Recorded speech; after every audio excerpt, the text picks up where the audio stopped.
Hey, FlimsyLunchTray here, and welcome to our Saturday video where we're going to be doing an upgrade and commander build on the Tier 9 European destroyer, the Östergötland, pronounced something like that.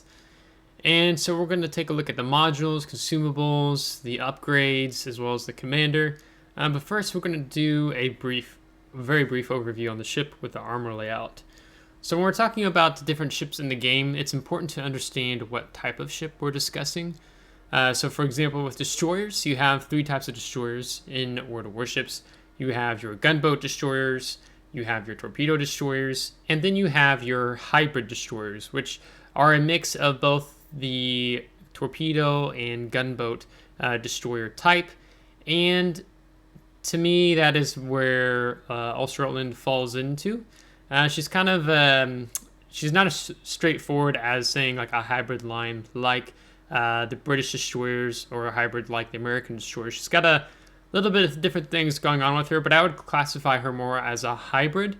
And you can lean her more towards a torpedo type hybrid, or you can lean her more towards a hybrid gunboat type destroyer. And I'll explain what I'm talking about when we begin looking at the different type of build options you could do. Okay. All right. So let's first check out the armor layout here. So it's just standard. It's the 19 millimeter, 13 millimeter on the superstructure. So there's really nothing in terms special happening there. So let's go ahead and look at the modules. So you don't have any upgrades for the main battery. Right now you see we have a 2.3 second reload time with an 18 second 180 degree turn time. So that's something you have to be somewhat mindful of. It doesn't feel painfully so like the Japanese destroyer line, but it is something you have to take into account. And you get HE and AP for this line. When you upgrade the hull, this is what I recommend going for first if you've just picked up this ship. Because you can see the survivability gets a little bit of a buff where you go up to 18,950, and we also have survivability built into with our commander. But you can see the AA defense takes a very large jump from 54 to a rating of 73. So that is really nice. And then you get a little bit better maneuverability. I imagine it's probably revolving around the rudder shift. In terms of torpedoes, the first torpedoes you get are the M1943 Modification 1. These have a 12 kilometer torpedo range, and they only go 80 knots with a 76.5 second reload time. When you upgrade the torpedoes, the reload time stays the same, but you go from 12 to 13.5 kilometers, which is actually quite nice in my opinion. And then your torpedo speed is going to go from 80 to 90. Granted, again, this is going to look a little different for you if you just picked up the ship, because I have upgrades and I built into making the torpedoes even faster. So if there's a little bit of difference there, it's just because of the upgrades and the commander, so don't be alarmed. But it is quite a difference when it's 10 knots, right? Then going over to the gunfire control system, you start off, it's technically 9.27, but Wargaming is rounded up. It's 9.3 kilometer main battery firing range. So then you can upgrade it to the gunfire control system, the Mod 2, which is going to take you up to 10.2 kilometers. Now you can get the gun range out even farther, and I'll talk about what skill to take that helps you get your range out longer if you're wanting to go more of a hybrid gunboat type of hybrid destroyer. Propulsion, there's no upgrades there. It's 35 knots. So when you take the Sierra Mike flag and you take the engine boost, it's very helpful. So for example, if I throw on the Sierra Mike flag, this increases your ship speed by plus 5%. We're going to go up to 36.8 knots. So I tend to run that on this ship just because it really helps. In terms of upgrades, the first slot, I have mounted the main armaments modification 1. The risk of your main battery and torpedo tubes from becoming incapacitated is reduced by negative 20%. The survivability of the main battery and torpedo tubes is increased by plus 50%. The main battery repair time and torpedo tube repair time is reduced by negative 20% if one of those modules should become incapacitated. So really important. You also have the Auxiliary Armaments Modification 1. You don't have a secondary battery on this destroyer. There's only a couple in the game that have a secondary battery gun on them. You don't have that on the Östergötland. But you do increase your AA mount survivability by plus 100%. But you might get some games where you don't even have an enemy carrier. I've had multiple of those games while playing this ship. So you get more bang for your buck because you're always going to have ships shooting at you. So this is the no-brainer in my mind. You also have the magazine modification 1. This reduces the risk of your ship's magazine detonating by negative 70%. But if you've been around long enough and you've seen me do these videos before, I'm going to recommend you take the Juliet Charlie combat signal. It completely eliminates the risk of your ship's magazine detonating. Run this. I run it in randoms, clan battles, ranked. I don't take it in co-op, so because these combat signals are very expensive for credits or coal. I don't recommend you spend coal for combat signals, just credits. We also have damage control party modification. This just extends the action time by plus 40%. This is something much more you might see on a battleship. Not so much destroyers, okay? There's no point. This is really what you want to take out of all of these, hands down. The next upgrade slot, you have several things going on here. You have damage control system modification 1. This reduces the risk of catching fire by negative 5%, risk of flooding, negative 3%. I tend to run this much more on cruisers and definitely battleships. I don't take this on destroyers. Because I prefer the standard options is to run the engine room protection. The risk of your engine becoming incapacitated, negative 20%. Risk of steering gears becoming incapacitated, negative 20%.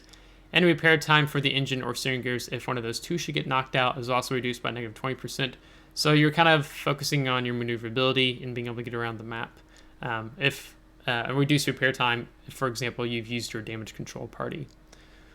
You also have 2 special upgrades you could acquire. The first is the engine boost modification 1. This extends the action time of your engine boost by plus 30%. So right now it is plus 120 seconds. So I could extend that to 156 seconds. So that means basically over a minute, 2.5 minutes. If I felt so inclined to pick this one up. Then also the defensive AA fire modification 1.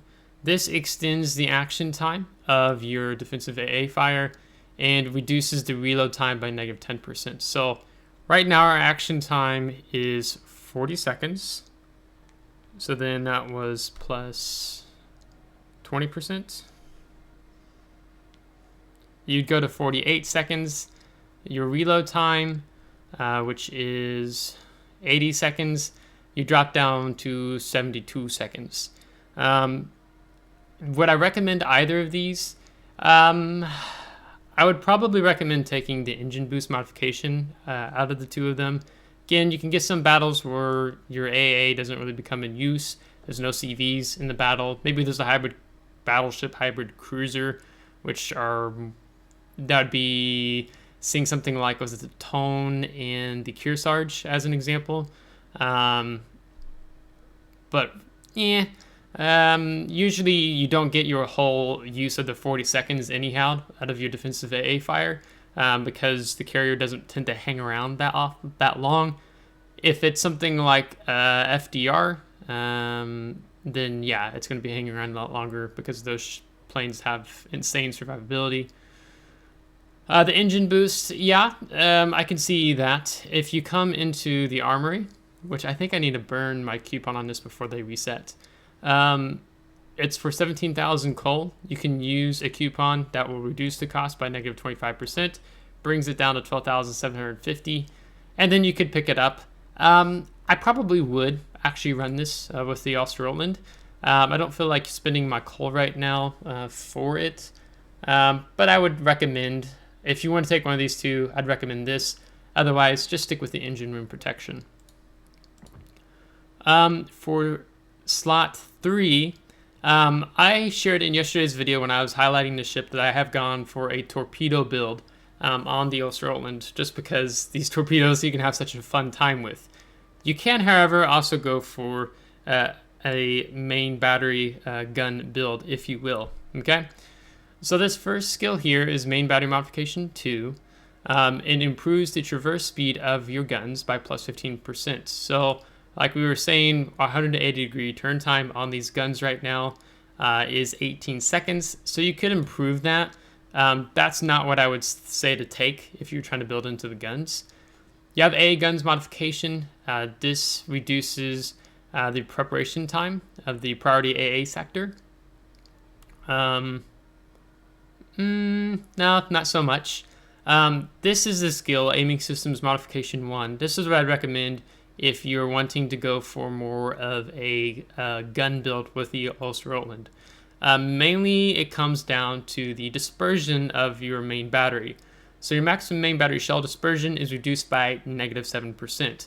So dispersion, basically what it is doing is reducing how many meters wide your maximum horizontal dispersion is, and then also reducing how your maximum vertical dispersion. So it's kind of bringing your dispersion ellipse bubble, if you want to think of it as a bubble, making it slightly smaller by so many meters. So you're more likely to land your shots just because you only have 4 guns. You do get the little perk here of the torpedo tube traverse speed being plus 20%.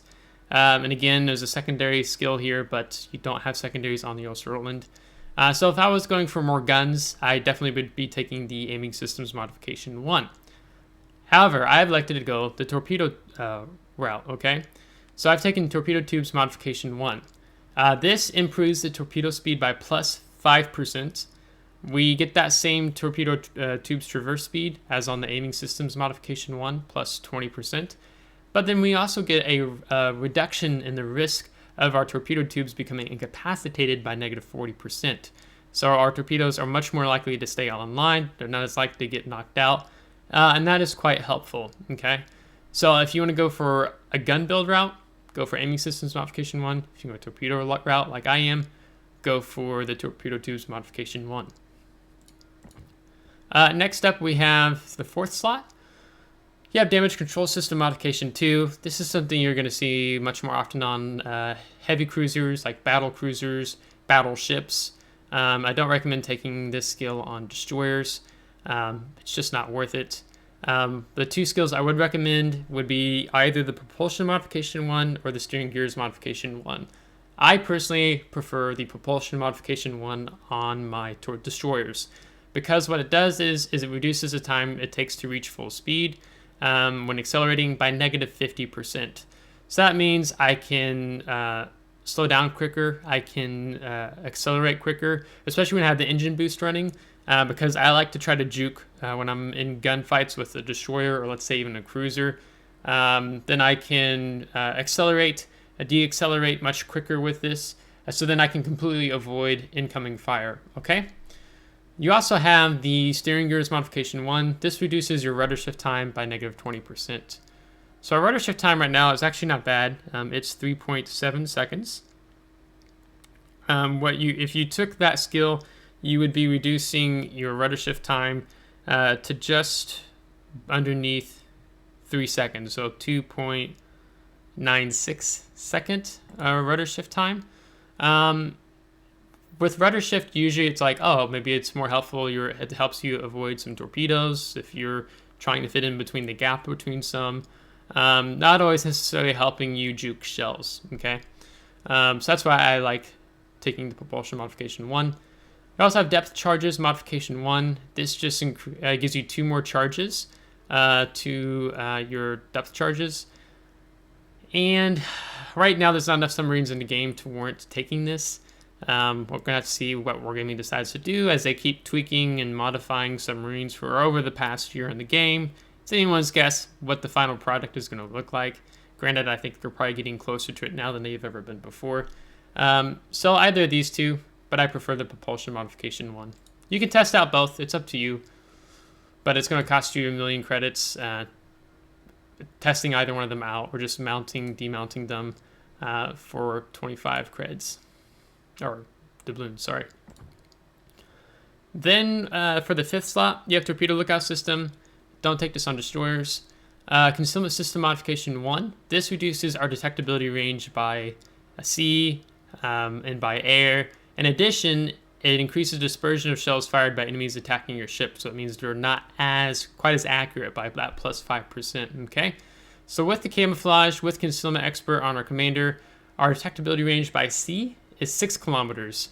At tier 9, there are other destroyers in the game that have a better concealment, for sure, than the Östergötland. But there's also a very large portion of destroyers who are 6 kilometers or higher. So I think the concealment is probably middle of the ballpark at tier 9. You can see a lot of 5.8, 5.9, 6. And then when you go for more gunboat destroyers, you're going to see that bloom up to 6.4, 6.6, 7 kilometers like Marceau. And then maybe even a little bit higher depending on how people build. So I like to build for concealment. You saw how useful it was yesterday when I got really close to that Geyser now, and we dev struck him with all of our torps while remaining dark. And the fact that it also reduces our detectability range by air, because sometimes you just want to stay dark. You don't want to have your AA on, and you just turn it off. Default key is the P key. And you just stay dark, let the enemy carrier pass you with his planes, and you keep on doing your thing. So this is what I recommend. Steering gears modification 2. This would improve your rudder shift time even more, and your repair time on your steering gears if they become incapacitated is further reduced by negative 80%. You could do this, but then you're giving up concealment, and I do not think that's wise. Ship Consumables modification 1. All this does is it extends the action time of your consumables. Again, I don't think this is worth it. This one really this is what you want. For the 6th slot, this is another option in terms of you're making more of a main main gun build, okay? So if we took this upgrade, our main battery reload time is reduced by negative 12%. Okay, so right now we have our guns at 2.3 seconds. So if I took this skill as an example right now, my reload time is going to be nerfed on the torpedoes because I'm giving up my buff on my reload time of the torpedoes. But if I took that 2.3 and then it's 12%, it's going to shave 2.76 seconds off. So then that brings you just over. Oh, I did my math wrong. I was trying to minus, and I hit times. Nope, let's start over. Okay, so 2.3 seconds is that, and then it shaves 0.276 off, okay? 2.3 minus 0.276. Yeah, I went to college. So 2.02 second reload time. So think of it basically, you have a 2-second reload time on the guns. That's nice. The nerf you're going to get, however, though, is on your main battery traverse speed by 13%. So that's going to put you over 20.3 seconds for 180 degree turn time, okay? And then if you do go more into the guns with the commander, and I'll point that skill out, you can get the reload time of these guns down to 1.92 seconds, so 1.92 seconds, so just under 2 seconds, which is pretty good, right? So it is possible to do that, okay? The sigma value already on the Östergötland is 2. For example, Yamato is 2.1. So your sigma is pretty good on Östergötland, and I was talking about that these guns have decent accuracy, though they have a bit larger of a horizontal dispersion than so much a vertical dispersion, okay? So you could go for this. If you want to do what I've done for now, you can go the torpedo tube reload route. So this reduces our torpedo tube reload time to 15%, okay? So with our torpedoes right now, we have a 76.5 second reload time. So that's a minute 16.5 seconds for our torpedoes, okay? And that's even without kicking in skills, a talent, or adrenaline rush, all right? So that's actually really nice. The risk, though, however, is that the risk of torpedo tubes becoming incapacitated is plus 50%. Okay, so that's not the greatest, but we took this skill, which is minus 40%. So when you think of these two skills together, you've just added plus 10% risk to your torpedoes becoming incapacitated overall. You also have the gunfire control system too, if it decides to show me.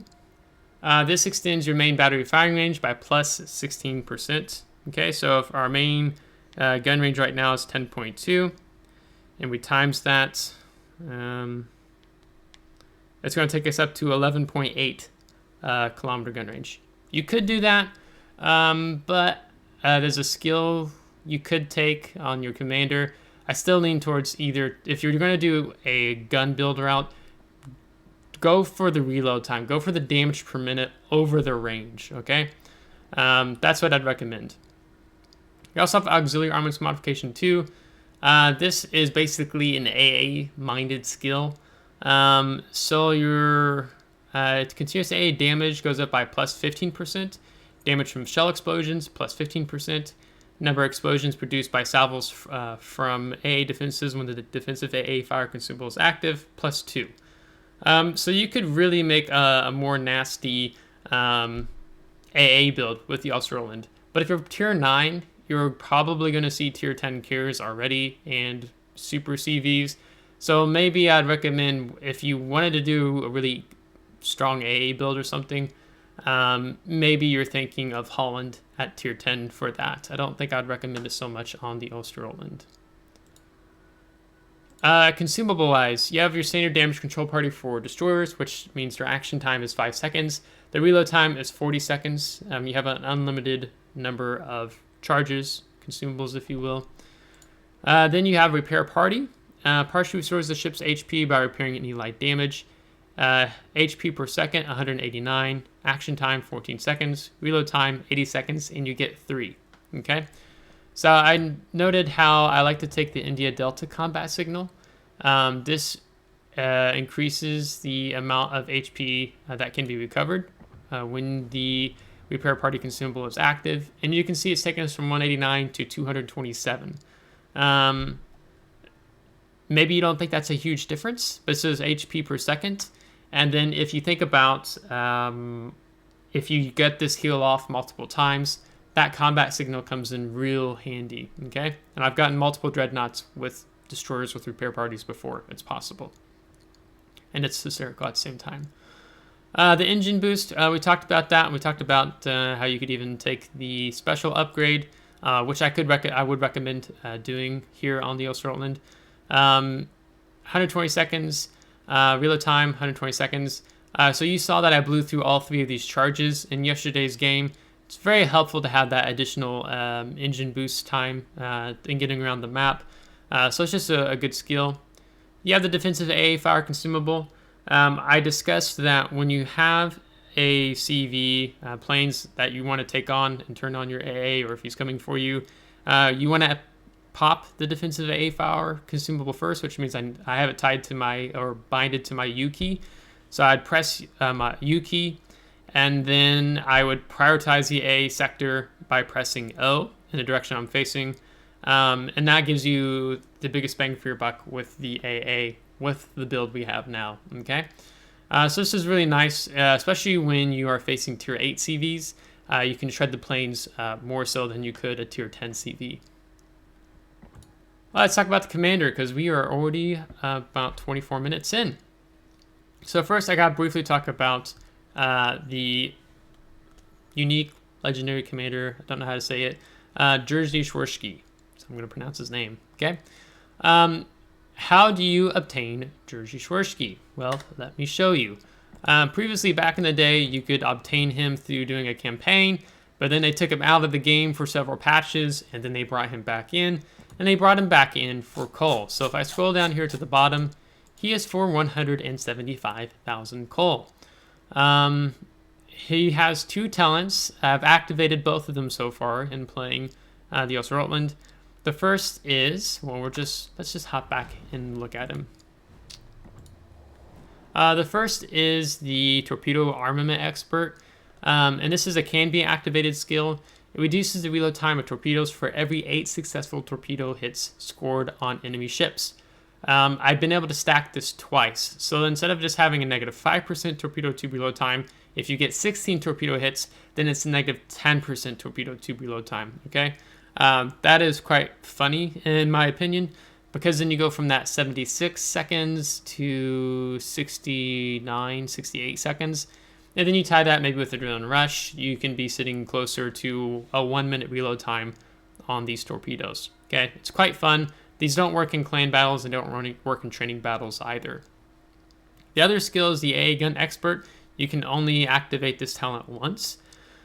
It increases the continuous AA damage after shooting down 20 hostile aircraft. So that it's not like you have to get an AA Expert, which I think is 34 planes, but you just shoot down 20 planes. And with certain CVs in the game, you can actually get there really quick.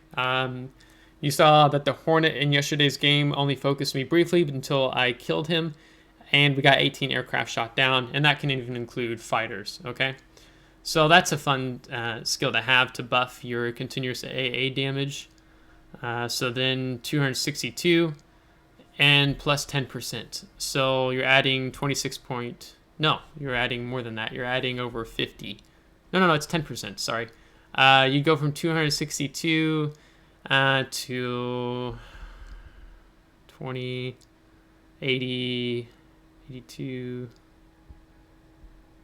88, 288, if I did my math right in my head. My sister got the math genetics, I did not. And then you can activate personalizations, a broad pennant, colored shell tracers, and fireworks for whenever you activate one of these two talents. Okay.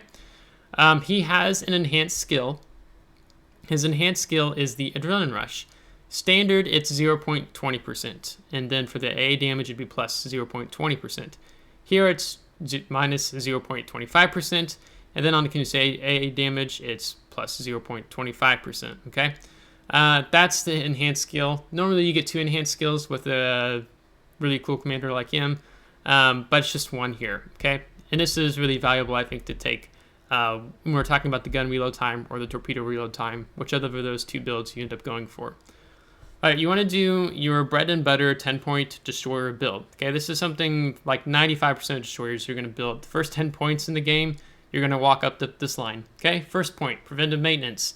Reduces the risk of the main turrets, torpedo tubes, steering gears, and engine becoming incapacitated by negative 30%.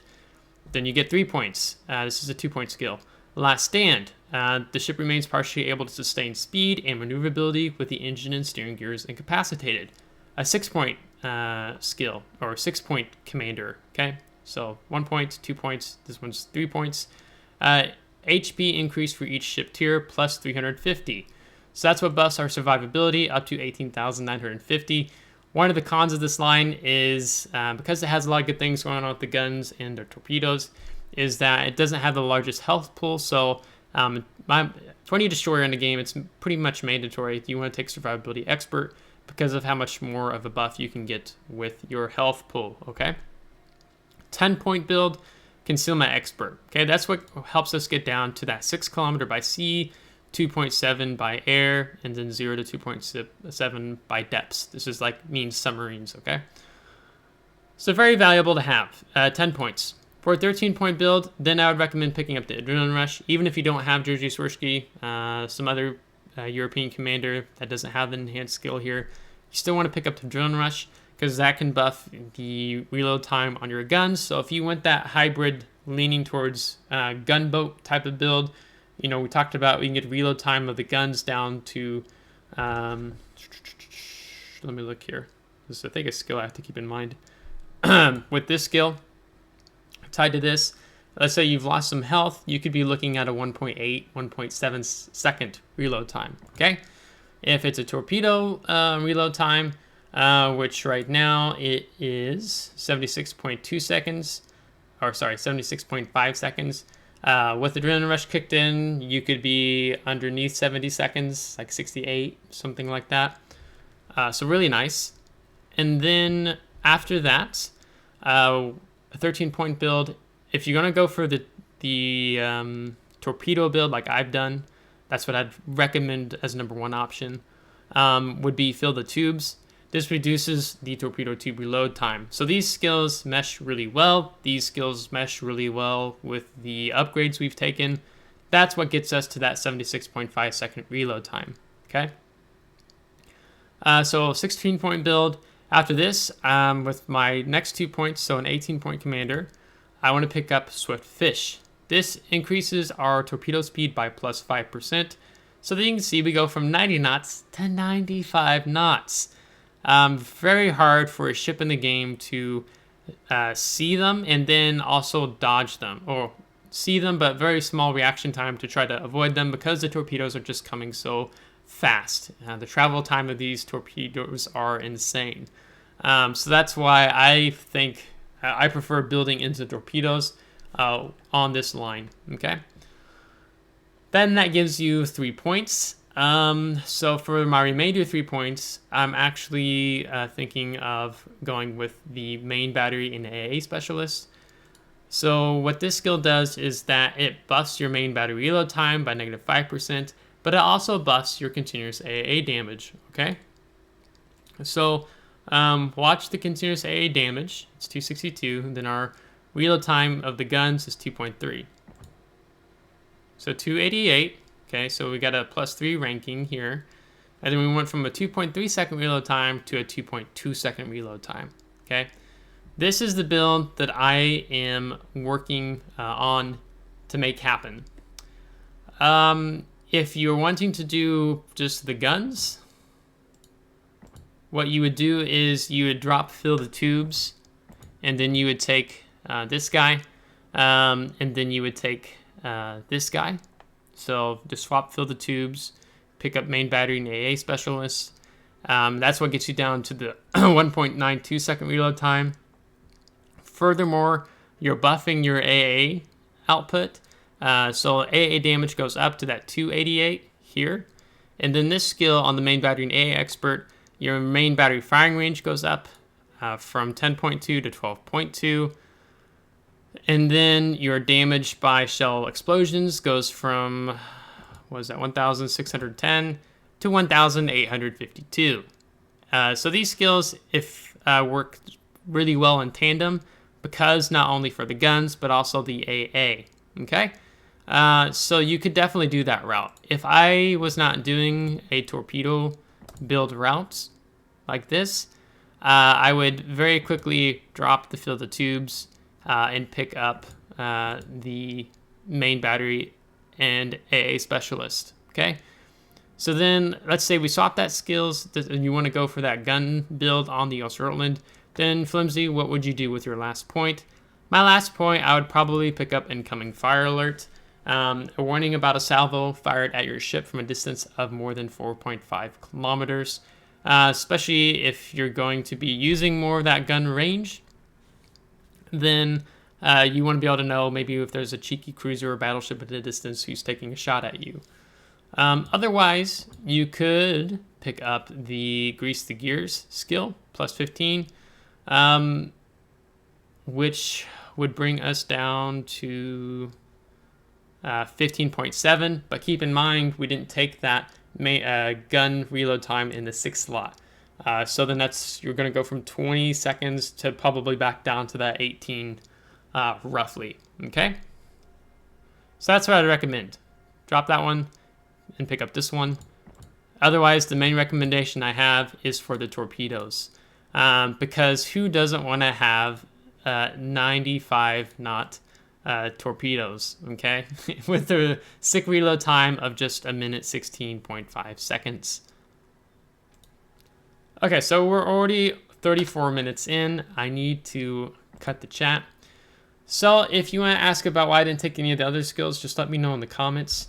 And I'll try to do a live commentary with the Östergötland this week. Maybe I can upload it on Tuesday or Thursday of this week, since I didn't get to do the live commentary in yesterday's video. I'll link yesterday's video here at the end if you want to see this build that I have thus far in action. And if you are enjoying the videos, consider subscribing and liking this video and subscribing to the channel. I think was 860 subscribers or over that. When we hit 1,000 subscribers, we are going to have a giveaway. We're going to be giving away a ship, going to be giving away doubloons, and looking at maybe some possible things we can give away. There's going to be a face reveal. So make sure to consider subscribing if you want to see that all happen. Hopefully this summer. I'm hoping maybe by July, at least, we hit the 1,000 subscriber mark. That's the goal I'm trying to aim in my head. So if you liked today's video, give it a thumbs up. If you did not, give it a thumbs down. Subscribe if you do want to see more. If you subscribed already, thanks so much. I really appreciate your support, and we'll catch you next time.